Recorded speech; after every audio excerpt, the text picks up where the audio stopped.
खामगाव येथील बस स्थानकावर जिल्हाधिकारी डॉक्टर निरुपमा डांगे व त्यांच्या अधिकाऱ्यांनी युवक युवती अपंग तसेच पुरुष व महिलांना ईव्हीएम मशीनद्वारे कशा प्रकारे मतदान करायचे याचे प्रशिक्षण व प्रात्यक्षिक दिले।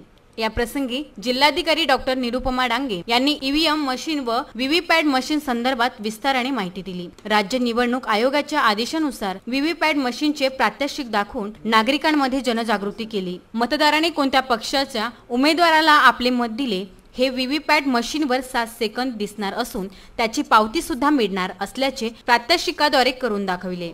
जिलाधिकारी बुल्ढाना, नमस्ते सब जनता लोगों को। हम अवेयरनेस प्रोग्राम्स क्रिएट कर रहे हैं और ईवीएम वीवीपैट आपका मतदान कैसे होगा उसका वीवीपैट में ऑडिट ट्रेल रहता है, पेपर ऑडिट ट्रेल, वो आप देख सकते हैं। आज अवेयरनेस है लोगों के लिए और 18 to 19 के जो बच्चे हैं, महिला वर्ग है, दिव्यांग व्यक्ति है, वो सब आपके जानकारी के लिए वहाँ रखा है और आप मतदान करके देखिए।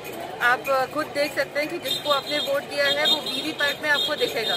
तो आज हम खामगांव में मैं देखने आई हूँ कि यहाँ कैसे मतदान चल रहा है। ठीक है, अवेयरनेस। धन्यवाद, नमस्ते। व्हीव्हीपॅट याचा अर्थ voter verify paper edit trail असा असून ही मशीन ईव्हीएम मशीनला जोडली जाते। मतदाराला ज्या उमेदवाराला मतदान करायचे असेल त्याचे नाव सुद्धा या मशीनवर दिसू शकते। मतदाराने केलेले मतदान प्रत्यक्षात त्याच उमेदवाराला झाले की नाही याची खात्री या मशीनद्वारे करण्यात येते। या मशीनद्वारे मतदाराला उमेदवाराचे निवडणूक चिन्ह आणि त्याचे नाव मतदाराने निवडलेल्या भाषेत दिसू शकेल अशी माहिती देण्यात आली। या प्रसंगी जिल्हाधिकारी निरुपमा डांगे यांच्यासह उपविभागीय अधिकारी मुकेश चव्हाण, तहसीलदार डॉक्टर शीतल रसाळ, नायब तहसीलदार योगेश देशमुख इत्यादी उपस्थित होते। बीसी न्यूज करता खामगाव येथून फारुख सर यांचा हा वृत्तांत।